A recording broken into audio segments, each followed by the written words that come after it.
मैं आज की नारी हूँ, इतिहास रचाने वाली हूँ। मैं आज की नारी हूँ, इतिहास रचाने वाली हूँ।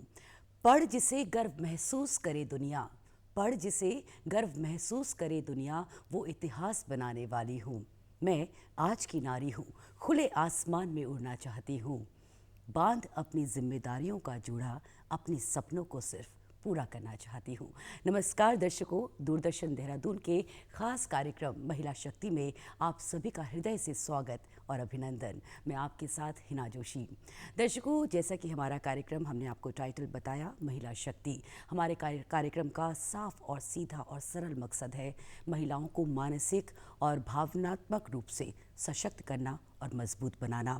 आज की इस कड़ी में हमारे साथ एक खास महिला मेहमान हमारे साथ कार्यक्रम में मौजूद है। उनका परिचय मैं आपको दूं उससे पहले मैं कुछ बातें आपसे करना चाहूँगी।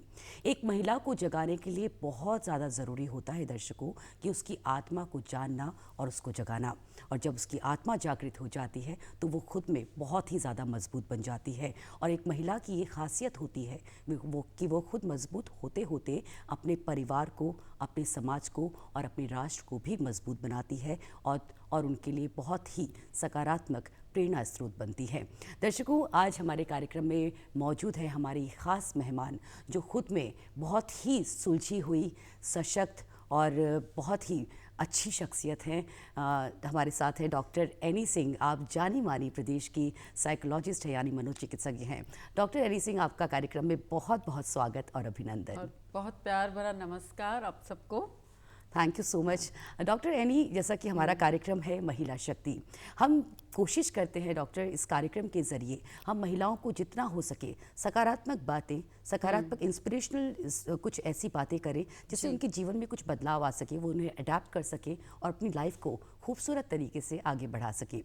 डॉक्टर एनी, आप खुद इतने एक बड़े मुकाम पे हैं, आप जानी मानी प्रदेश की अच्छी साइकोलॉजिस्ट हैं, तो आप अपनी जर्नी के बारे में बताएं डॉक्टर। बीइंग अ लेडी, आपने कितनी डिफ़िकल्टीज़ को फेस किया होगा, कुछ चैलेंजेस आपके सामने भी आए होंगे, बिल्कुल हमारे दर्शकों को बताएं। हाँ जी, मेरे लिए तो बहुत चैलेंजेस थे क्योंकि जिस टाइम या जिस मुकाम पे आज पहुँचे हैं और जब मैंने शुरू किया अपना करियर तो उसको 20 इयर्स से ऊपर हो गया है।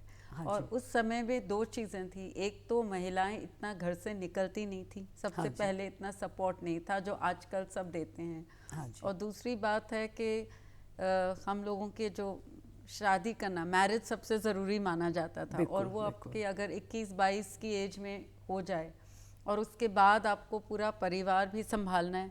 जॉइंट फैमिली थी, आपके सास ससुर ननद देवरानी सब इकट्ठे रहते थे। उसमें समय निकालना, पढ़ना और अपने सबको सबसे पहले कन्विंस करना कि आपको कुछ करना है, कुछ अलग हट के दिखाना है, तो उसमें बहुत संघर्ष लगा।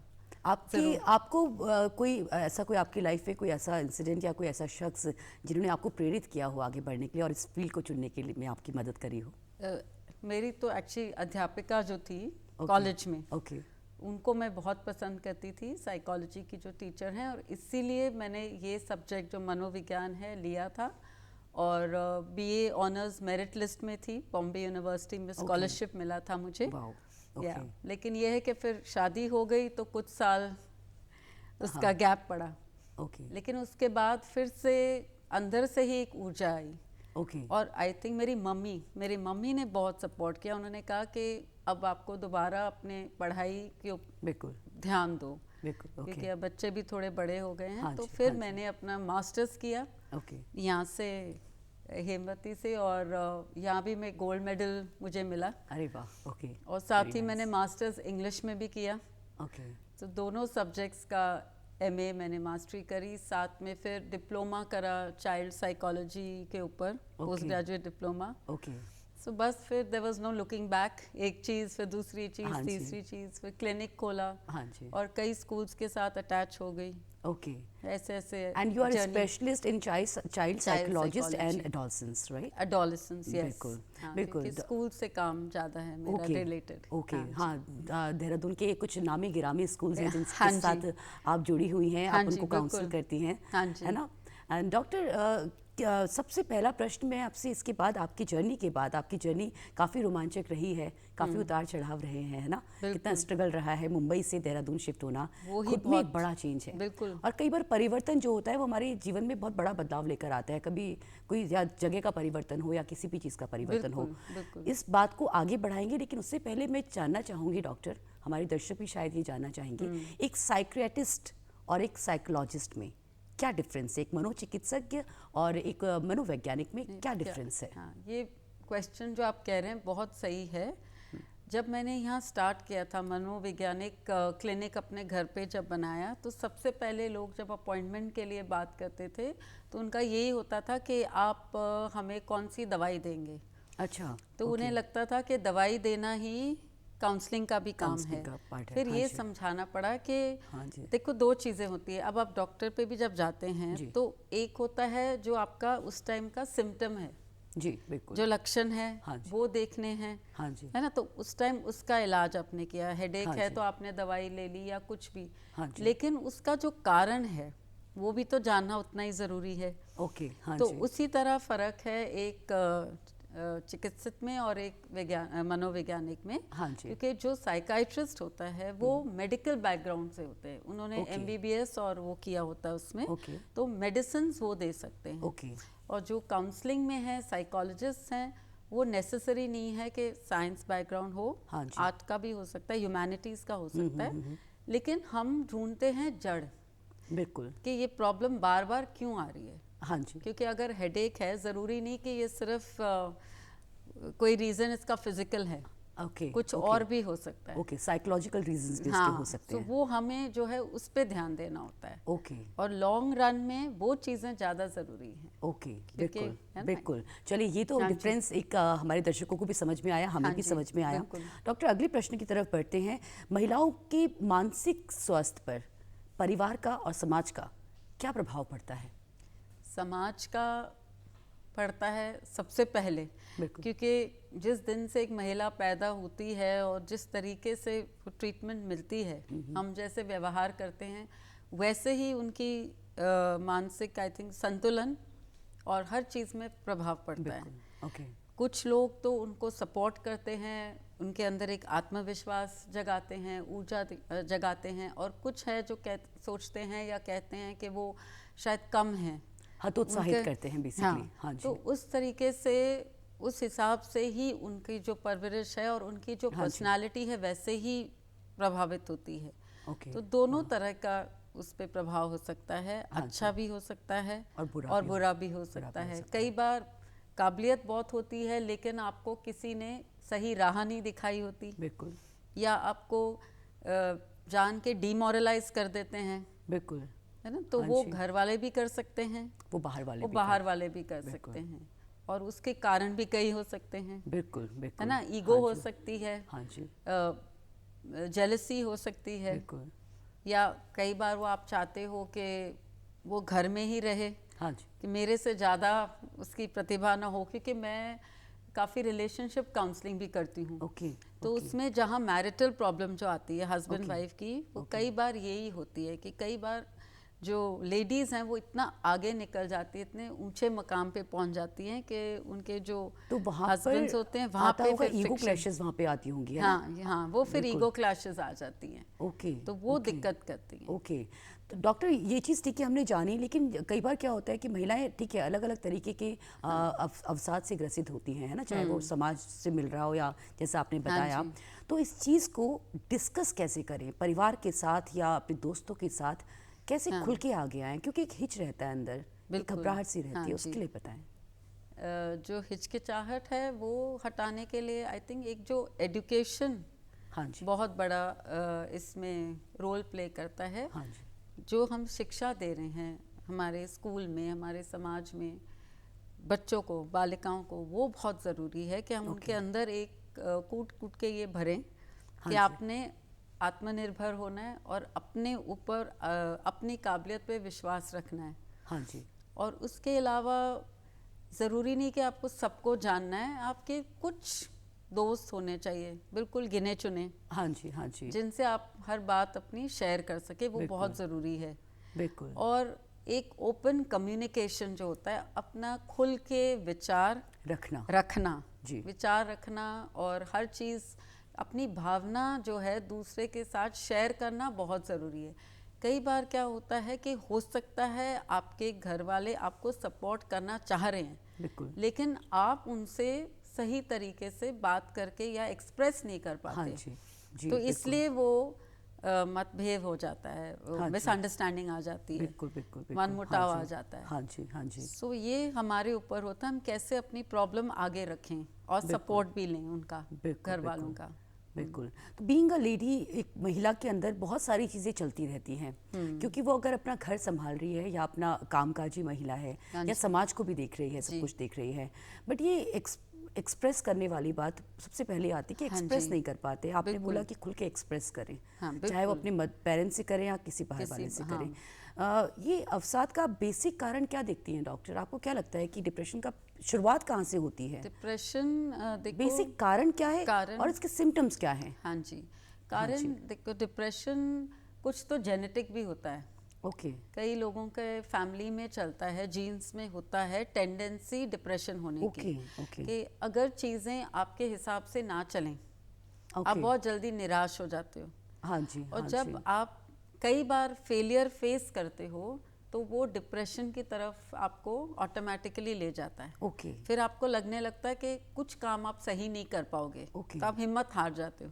हाँ जी, सबसे बड़ी है आपकी हिम्मत, हौसला और एक होप, पॉजिटिव होप रखना, एक जो सकारात्मक सोच होती है, बिल्कुल, वो नहीं छोड़नी। हाँ जी, है ना? हाँ जी। तो जहाँ वो आपसे छूट गई क्योंकि आपके फेलियर्स आ गए, या आपके घर वालों ने साथ नहीं दिया, या आपके फ्रिक्शंस आ रहे हैं, या बच्चों की वजह से, या फिर आप बहुत ज़्यादा काम कर रहे हैं या अपने से बहुत ज़्यादा उम्मीद भी रख रहे हैं। हाँ जी, हाँ जी। क्योंकि आपको बैलेंस करना है। जो लेडी वर्किंग है उसकी तो दोहरी जिम्मेदारी हो गई। हाँ जी, हाँ जी। उससे घर भी चलाना, क्योंकि आज भी हम मानते हैं कि लेडी ने ही घर चलाना है। हाँ जी, हाँ जी। और उसने बाहर भी अपने बॉस के साथ, अपने सहकर्मियों, सबके साथ बना के रखनी है, काम करना है, डेडलाइंस फॉलो करने हैं। तो जब वो नहीं हो पाता तो काफ़ी डिप्रेशन हो जाता है इस वजह से। ओके डॉक्टर, महिलाओं में तनाव और चिंता के सामान्य कारण आपने बताया कि किस वजह से अवसाद का शुरू होता है। कुछ आपने बताया कि पारिवारिक भी होता है, पुराना टाइम से भी आपका डिप्रेशन चला आता है। गृहिणियों और कामकाजी महिलाओं में अगर हम बात करें तो तनाव प्रबंधन में क्या अंतर है उनके? देखो, गृहिणियाँ जो है कई बार उनको ये लगता है कि हम घर के अंदर ही बंद हैं। हाँ जी, और कि हमें मौका नहीं मिल रहा कि हम अपने आप को या अपने जो चांस मिले हम अपने आप को आगे लाएं। उन्हें लगता है कि हम तो घर के एक सामान की तरह पड़े हैं, एक कमोडिटी हैं, और जो आए घर आए, हमें we get taken for granted. हाँ जी, बिल्कुल, कि हमारी वैल्यू खत्म हो गई है। हर एक को लगता है कि एक ग्लोरीफाइड बस काम करने वाले ही हैं। जब चाहे घर आए तो खाना तैयार हो, हमेशा स्माइलिंग फेस हो, हमेशा अवेलेबल हो, चाहे बुखार हो, चाहे मूड हो, चाहे कुछ भी हो। बिल्कुल, बिल्कुल। वो प्रॉब्लम आ जाती है जो घर रहती है। हाँ जी, हाँ जी। और कई बार बच्चे भी वो मदर्स को ना ऐसे ट्रीटमेंट ठीक नहीं करते, क्योंकि आजकल जो थोड़ा सा चेंज आ रहा है संसार में, वक्त बदल गया है, तो रिस्पेक्ट वगैरह जो देना होता है वो नहीं समझते या अपनी जिम्मेदारी नहीं समझते। तो ये प्रॉब्लम आ जाती है जो घर पे होती हैं लेडीज। क्या आप समझती हैं डॉक्टर कि इस बीच जैसे आपने बताया अभी, तो केयर ना मिलना और कंसर्न ना दिखाना, क्या ये भी कारण है अवसाद का? बिल्कुल, बिल्कुल। हर इंसान चाहता है कि मैं खास हूँ और मुझे ये बात बोली जाए और ये महसूस कराना चाहिए। बिल्कुल होना चाहिए। तो जब आपको कोई थैंक्स नहीं करता और ये कहना कि ठीक तो है, अब जैसे खाना ही बना है तो कभी तारीफ मिले तो अच्छा ही लगता है। अब ये कह दो कि आप हमेशा ही अच्छा बनाते हैं, बिल्कुल बिल्कुल, है ना? हाँ जी। और जो बाहर जाएंगी महिला, उनके तो नेचुरली उनको अपनी जो डेडलाइंस हैं, फिर दूसरे कॉम्पिटिटर्स के साथ, हाँ जी, है ना, और जो टास्क दिए हैं, उनके बॉस ने बोला है कि जैसे आपको एक टारगेट मीट करना है, वो नहीं हुआ तो फिर उनको डिप्रेशन। और एक तो मीडिया का भी आज बहुत बड़ा रोल बहुत बड़ा रोल है डिप्रेशन में। हम उस पे आने वाले हैं और उस पे जरूर आएंगे। बहुत ही बड़ा प्रश्न, बहुत ही इम्पोर्टेंट प्रश्न हमारा है कि ये सोशल मीडिया जो है डॉक्टर, इसने बड़ा इन्फ्लुएंस का इसका बहुत ज़्यादा है, और ख़ास तौर से महिलाओं की बात कर रहे हैं तो महिलाओं पे बहुत ज़्यादा है कि किसी कोई फ्रेंड ने पिक्चर्स पोस्ट करी, वो कहीं घूम रही है बाहर और वो घर में है कुछ 5-6 महीनों से, तो ये भी एक बड़ा कारण है। इस पे आप प्रकाश डालें, इसके बारे में हमें बताएं। हाँ जी, इसमें कि क्यों इन्फ्लुएंस नहीं होना है, जेलसी वाली भावनाएं क्यों नहीं डेवलप करनी है? एक्चुअली वही है ना, हम अपने अंदर खुशी ना ढूंढ के हमें आदत है खुशी ढूंढना चीज़ों में। जी बिल्कुल, है ना, बिल्कुल। और चीज़ों में खुशी जो है वो तो एक टेम्पररी हुआ। हाँ जी। अब आज मुझे खुशी मिल रही है कि मैंने एक नई साड़ी ले ली, बिल्कुल, वो थोड़े दिन की बात है, आपने 2 बार पहनी, 3 बार पहनी, फिर आप उसके बाद उससे भी आपका मन उब गया, फिर आप ढूंढोगे खुशी कोई और जरिए से, एक मॉडल फोन का नया नहीं। हाँ जी, हाँ खुशी एक अलग चीज है।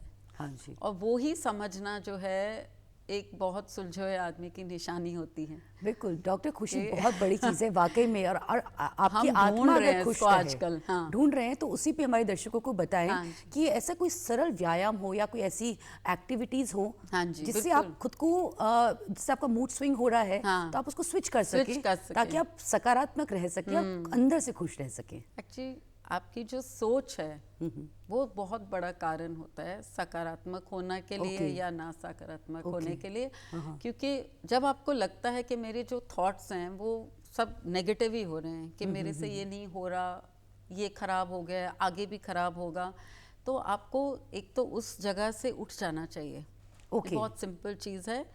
और उठ के कुछ और काम में लग जाना चाहिए ताकि आपका थॉट प्रोसेस चेंज हो जाए। है ना, तो आप जैसे यहाँ बैठे हो या कुछ पढ़ रहे हो और अचानक आपको लगने लगे घबराहट सी हो रही है, डिप्रेशन सा लग रहा है, तो आपने वो किताब बंद कर दी जो भी है और कुछ करने लग जाएं जो आपको पसंद है। कुछ हॉबीज तो हर एक की होनी चाहिए। तो आप जब उसमें लगते हैं तो आपका जो ध्यान होता है वो भी ऑटोमेटिकली शिफ्ट हो जाता है, डाइवर्ट हो जाता है, तो आपका थॉट प्रोसेस भी बदल जाता है। बिल्कुल बिल्कुल, है ना। अगर आपको फिल्म्स अच्छी लगती हैं, आप कोई पिक्चर देखो, म्यूजिक अच्छा लगता है, म्यूजिक सुनो। कोई भी एक्टिविटीज, चाहे वो रीडिंग हो या बागबानी हो सकती है, बागबानी भी है, कुड बी अ सैर आल्सो, है ना, वॉक कर लें, मतलब व्यायाम करना, ध्यान करना, ये तो चीजें हैं। और वॉक तो बेस्ट है, जिम से भी बेटर है। हाँ जी, हाँ जी।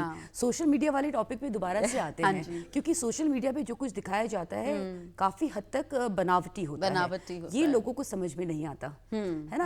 अब ऐसे कुछ रील्स देख लेते हैं, कुछ वीडियोस देख लेते हैं जिसको अपने मन में लेके बैठ जाते हैं, और हमारे साथ ऐसा क्यों नहीं हो रहा है? हाँ जी, बिल्कुल। इसके बारे में हमारी गृहिणी, जो हमारी दर्शक हैं, जो महिलाएं हैं, कामकाजी महिलाएं हैं, जो भी हैं, उनको बात बताएं। देखिए, हर एक के जीवन की परिस्थिति अलग होती है, सबसे पहली बात, है ना। और उतार चढ़ाव भी हर एक के जीवन में आते हैं जी। और किसी को मुकम्मल जहान तो कभी नहीं मिला। किसी के पास बच्चे बहुत अच्छे होंगे जी, पढ़ाई में अच्छे लायक होंगे, किसी का शौहर बहुत केयरिंग होगा, बिल्कुल, किसी के पास पैसा होगा लेकिन घर में खुशी नहीं होगी, आपस में तालमेल नहीं होगा, बिल्कुल। तो ये आप कहो कि हर चीज़ 100% मेरे पास हो ही नहीं सकता। और जिंदगी में संघर्ष ना किया तो वो जिंदगी ही क्या हुई फिर तो। बिल्कुल डॉक्टर, वो तो फिर इंसान की हमारी फितरत ही ऐसे कि हमारे अंदर एक कुछ अभाव रहने चाहिए ताकि हम कोशिश करते रहें। हाँ जी, बिल्कुल। अगर हर चीज़ पाली तो आपके डिज़ायर ही ख़त्म हो जाएंगे और आपकी जो एक शक्ति है, जो अपने अंदर एक वो मोटिव होता है, वही खत्म हो जाएगा। बिल्कुल बिल्कुल, तो वो तो बना के रखना है। बिल्कुल बिल्कुल डॉक्टर, हाँ। और याद रखिए कि 50% जो आप देख रहे हैं वो सच्चाई नहीं है, सच्चाई नहीं है। इनफैक्ट हमारे ही जान पहचान में ही कुछ ऐसे कपल्स थे जो कि लगता था कि बहुत ज़्यादा इनके आपस में प्यार है, उनका जो तरीका था बात करने का, दिखाने का, और थोड़े दिन में पता चला उनका डाइवोर्स ही हो गया। तो अंदर क्या चलता है और बाहर क्या होता है वो नहीं कह सकते। बिल्कुल बिल्कुल। वैसे भी कहते हैं जो ज्यादा ही कोई खुश दिख रहे हैं, मुस्कुरा रहे हैं, उनकी अंदर प्रॉब्लम्स हो सकता है ज्यादा हो। बिल्कुल, ये सब डिफेंस मैकेनिज्म्स होते हैं जो हम कवर करते हैं। तो कैसे हम पता लगाए अगर कोई अवसाद से ग्रसित है, अगर हमारे परिवार में ही है या हमारे दोस्तों में है, तो कैसे पता लगता है? कुछ खास लक्षण इसके होते हैं क्या, कुछ अलग तरीके हाँ से? जी, कुछ लक्षण तो हैं। हाँ जी। आपकी कई बार नींद बढ़ जाती है, आप नींद बढ़ सोना जाती है। पसंद करते हैं, आप देखेंगे बच्चों में या ओके। किसी में, ओके। क्योंकि आपकी दिलचस्पी, जो काम आप हमेशा करते थे घर में या कुछ, उसमें आपकी दिलचस्पी कम होने लगती है। खान पान में या तो आप ज़्यादा खाने लगते हैं, वेट गेन होता है, ओके। या फिर आप बिल्कुल खाना बंद कर देते हैं, वेट लॉस हो जाता है। ओके। दोनों चीज़ें हो सकती अच्छा, हैं। ये भी अवसाद के ही लक्षण हैं बिल्कुल सारे? बिल्कुल। ओके। तो ये सोचना कि जो बहुत मोटा है वो इसलिए हंसमुख है, खुशबाश है, ऐसा भी कुछ नहीं है। ओके। कई ओके। बारी वो उनकी एंजाइटी ईटिंग होती है, ओके। क्योंकि ये जो हम मीठा खाते हैं, ऐसी चीज़ें हैं ना, ये हाँ डायरेक्ट जी। हिट करती हैं। हाँ इनको हम कंफर्ट फूड कहते हैं। ओके। ओके। सो आप खुद भी देखेंगे, कई बार जब आप टेंशन में होते हैं, आपका मन करता है जाके चॉकलेट खा लिया, कुछ मिठाई खा ली, तो खा के वो फिर एक थोड़ा इंस्टेंट टेंशन हिट, हाँ, रिलीज वो होती हिट है, होता है, क्योंकि बिल्कुल। हाँ, कैलोरी हाँ। एकदम वो बूस्ट करता है ना ओके। आपके शुगर को। ओके। तो एक्चुअली जब आप वेट भी जल्दी गेन कर रहे हैं, तो ये भी हो सकता है कि इसके अंदर आपकी कोई डिप्रेशन है। आप एक ओके। चीज़ को भूलने के लिए या उस चीज़ की कमी को पूरा करने के लिए आप ओके। किसी दूसरी चीज़ को इस्तेमाल कर रहे हो। ओके। ओके। फिर आपकी नींद है, आपकी दिलचस्पी है, ओके। आपको पहले स्पोर्ट्स में इंटरेस्ट था, अब आप नहीं करते। आप ओके। फ्रेंड्स को मिलना छोड़ दोगे, आप ओके। लोगों ओके। से बात करना कम कर दोगे, है ना, या फिर अच्छा। अपने ही ध्यान में रहते हो। ओके। तो डॉक्टर, जैसे अगर हम किसी के अंदर ये एबनॉर्मलिटीज देखते हैं, हाँ बेसिकली जी। कोई भी बिहेवियर जो पैटर्न उनका रहा है उसमें हाँ अगर जी। बदलाव दिखते हैं, हाँ जी। तो वो अवसाद के लक्षण हो सकते हैं, हो ये आपने सकते बताया। हैं। हाँ तो जी। उसके लिए हम कैसे इनिशिएटिव लें? अगर हमें खुद से, बीइंग अ लेडी, एक महिला के अंदर हाँ। बहुत ज्यादा रहता है, बिल्कुल। अपने बच्चों को भी देखना है, अपने इन-लॉज को भी देखना है, बिल्कुल। पति को देखना है, बिल्कुल, और बिल्कुल। कामकाजी है तो अपने ऑफिस को भी देखना है, अपने है ना कर्मचारियों के साथ भी बिल्कुल। मेल मिलाप बना के रखना है। तो उस वक्त एक महिला की जिम्मेदारी कहाँ पे आती है? और एक अगर महिला खुद अवसाद से ग्रसित है, तो कोई उसकी मदद कैसे करे? वही है कि परिवार के अंदर हर सदस्य को दूसरे की मदद करनी है। कम्युनिकेशन क्या आप एक जरिया मानती हैं कि बातचीत बिल्कुल करना बिल्कुल, से बातचीत हो पाएगा? करना बहुत ज़रूरी है। ओके। और अगर उसे लगे कि अपने बच्चों में उसको ऐसे लक्षण दिख रहे हैं, तो ज़रूर मनोवैज्ञानिक पे जाना बहुत ज़रूरी है। ये हाँ, इस बात को ना हमें छुपाना है। ओके। इसलिए आप देखेंगे आजकल हर स्कूल कॉलेज में वैसे अटैच ही हैं। बिल्कुल। गवर्नमेंट खुद कहता है कि काउंसलर्स अटैच होने चाहिए। बिल्कुल। हाँ जी। क्योंकि आप कुछ भी करें, अगर आपकी मानसिक स्थिति सही नहीं है, तो हर चीज़ में उसका प्रभाव पड़ेगा। आपका काम हो ही नहीं सकता अच्छी तरीके से। ओके। है ना। हाँ और जी। खुद अगर आप इस चीज़ के बारे में जानते, आप जागरूक हो, तो उसके लिए वही बात है, एजुकेशन। एजुकेशन। मेरे अंदर शिक्षा होगी। शिक्षा के अलावा हमें खूब सारी रीडिंग भी करनी है, हर चीज़ के बारे में अवेयरनेस होना चाहिए। बिल्कुल। तो अगर हमें पता है ये लक्षण है और हमें खुद को लगता है कि मुझे अब नींद नहीं आ रही ठीक से, हाँ जी। कुछ है, तो ज़रूर आप एक अपॉइंटमेंट लेके काउंसलर पे जाएं, बैठें, बात करें। कई बार क्या होता है, हमें ना एक चीज़ की लगता है कि कुछ ठीक नहीं है, लेकिन क्या ठीक नहीं है वो हमें भी नहीं पता होता। तो जब हम जाते हैं, हम किसी से बात करते हैं ना, तो जब वो दूसरा सुनता है, एक्चुअली वो हमारा साउंडिंग बोर्ड बन जाता है। हाँ जी। हम बोल रहे हैं, एक्चुअली हमारी ही बातें हमें खुद को लाउडली सुनाई दे रही है किस्म से। हाँ जी। आधा हल तो हमारा वही हो जाता है, सुनते हुए कि कोई आपको सुन रहा है, हाँ, तसल्ली से सुन रहा है। बहुत, क्योंकि कई बार समय ही नहीं किसी के पास सुनने के लिए। बिल्कुल। डॉक्टर, कुछ आजकल ऐसा भी होता है कि महिलाएं अपने काम में बहुत उलझी रहती हैं, बहुत शिद्दत से अपने काम को करती हैं। हाँ, और कभी कोई, जैसे बोला, कोई अप्रिशिएट नहीं करता। माँ जैसे रोज रोटी बना रही है, वाइफ रोटी बना रही है, सब्जी बना रही है, रोज का काम है, वो बना रही है, लेकिन कभी जाके अगर अप्रिशिएट कर दिया जाए तो उसमें कुछ अलग बदलाव आता है। बिल्कुल आता है। और कई बार कुछ महिलाएं गिल्ट कॉम्प्लेक्स भी पाल लेती हैं डॉक्टर। हाँ, अपने अंदर गिल्ट कॉम्प्लेक्स पाल लेती कि मेरी वजह से शायद ये हो रहा है, सब गलत हो या रहा है, मेरी वजह से मेरे परिवार में या मेरे मित्रों में कहीं कुछ दिक्कत हो रही है। उससे कैसे उभरा जाए, और गिल्ट कॉम्प्लेक्स कैसे पनपता है, कैसी चीजें? हाँ जी, गिल्ट कॉम्प्लेक्स भी वही है, आपके जो बचपन से जिस तरीके से आपको पाला गया है, उसी हिसाब से है कि जिसके अंदर कॉन्फिडेंस होगा वो गिल्ट कॉम्प्लेक्स नहीं पालेगा। क्योंकि देखो, इंसान है तो गलतियां भी होंगी। हाँ जी।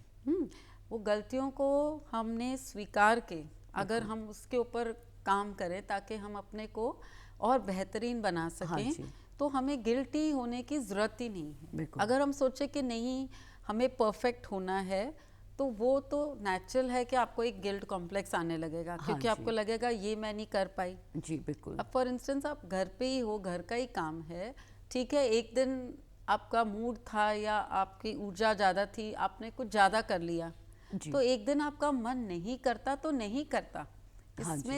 इसमें आपको गिल्टी होना या बुरा फील करने की कोई ज़रूरत ही नहीं है। ओके। हाँ, ये है। मतलब कोई भी इंसान होगा, कोई आपके अच्छे दिन होते हैं और कोई आपके बुरे दिन होते हैं। बिल्कुल बिल्कुल, है ना। आप कभी आपकी तबीयत ठीक नहीं है, कभी कोई और चीज़ से आप परेशान हैं। हाँ जी। लेकिन हमेशा याद रखें कि इंसान है तो हमारे में कमियां तो होंगी, पर जब आप उन कमियों को एक्सेप्ट करोगे तो आपकी आधी गिल्ट तो खत्म ही हो जाएगी। ये बिल्कुल जो आपने एक्सेप्ट बोला, एक्सेप्टेंस का एक बड़ा ही बहुत ही बड़ा विषय है एक्सेप्ट करना। अगर आप मान लेते हैं तो आप जान जाते हैं, तो आप सहज हो जाते हैं।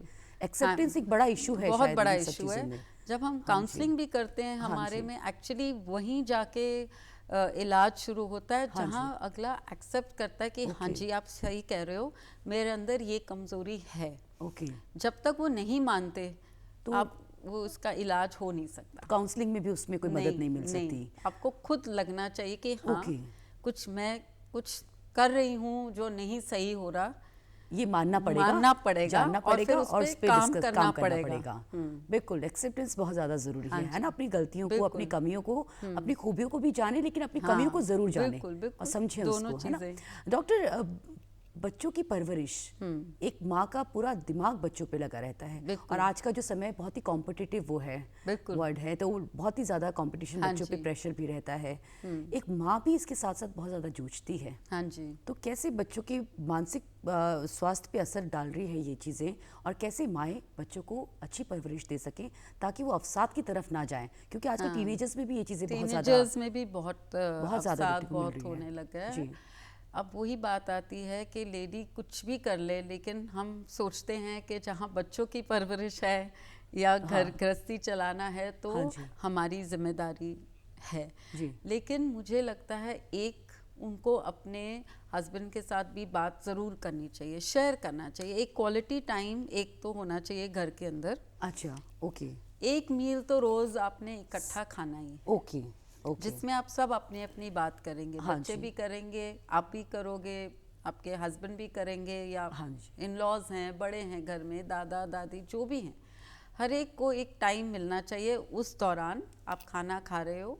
तो अब क्या हो गया, क्योंकि ये टीवी और ये सब नेट का आदत हो गई है लोगों को, तो वो ये टाइम आपस में स्पेंड ही नहीं करे। जब समय नहीं दे रहे तो इसलिए एक दूसरे की प्रॉब्लम ना समझ पा रहे हैं, ना हेल्प कर पा रहे हैं।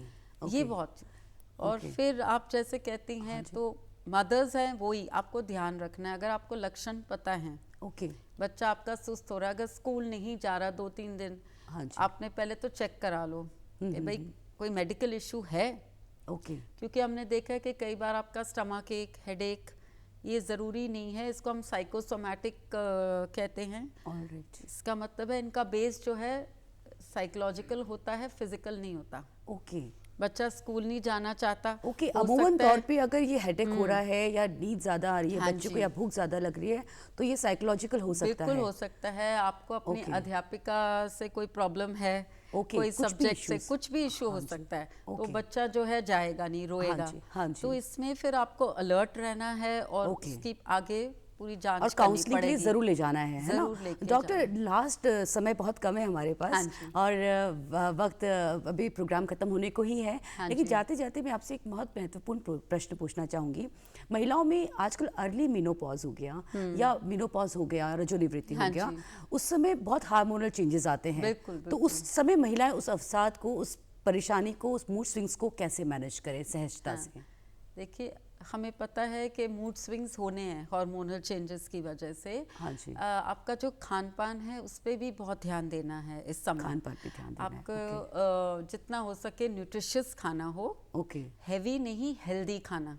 Not heavy. हाँ, नॉट हैवी, है ना। कोई ज़्यादा खाने से फ़ायदा नहीं होगा, लेकिन सही खाना, फल हो, Okay. फ्रूट्स हो या हाँ सब्जियां हो, जो भी हैं, व्यायाम आप बढ़ा लो। Okay. क्योंकि इसमें वेट बढ़ने के भी चांसेस हाँ होते जी, हैं। हाँ तो जी। उससे अलग प्रॉब्लम है कि वो उनको लगने लगता है हम शायद हमारे में चेंजेस आ रहे हैं, हम इतने अब अच्छे नहीं लग रहे, Okay. हम रिप्रेजेंट हाँ वो जी, हाँ वो जी। जो फीलिंग आने लगती है, उसके लिए आपको व्यायाम भी स्टेप अप करना पड़ेगा। ओके। और फिर जो अगर मेडिकल सपोर्ट है, आपके कैल्शियम है, आयरन, विटामिन, जो जो आपको ज़रूरत है, डॉक्टर से आपको संपर्क करके रेगुलर बेसिस पे अपना ध्यान तो खुद ही रखना है। खुद ही रखना है, किसी खुद पे ही रखना है, डिपेंडेंट नहीं किसी रहना पे है। डिपेंडेंट नहीं रह सकते। ओके, अपना ख्याल सबसे खुद रखना बिल्कुल है। बिल्कुल बिल्कुल।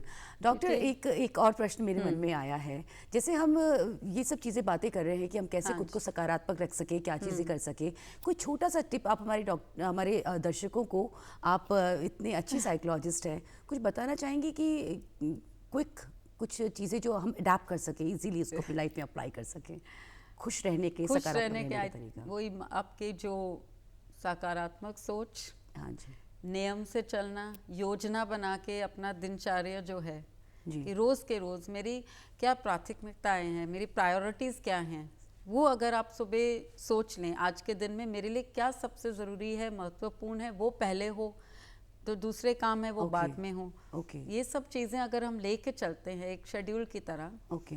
और अपनी हॉबीज़ और अपना मी टाइम ज़रूर रखेंगे आप। Me time. एक मी टाइम जो हम बिल्कुल, कहते हैं, बिल्कुल। जिसमें आप सिर्फ अपने साथ हो, हाँ जी वो बहुत ज़रूरी है। अगर वो आपको मिल जाए, और हाँ जी। इज्जत आपको सबकी मिलनी चाहिए घर में, उसके लिए आपको अपनी जगह बनानी है सबके दिल में।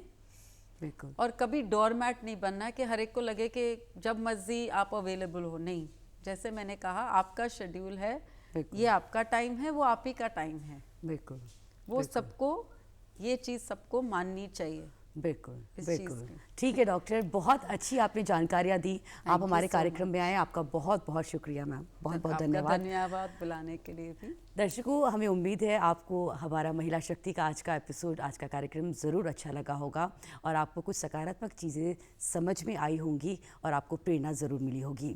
इन्हीं शब्दों के साथ आपसे विदा लेते हैं। अगले अंक पे आपसे फिर मुलाकात होगी। तब तक के लिए स्वस्थ रहिए, खुश रहिए, सकारात्मक रहिए। नमस्कार।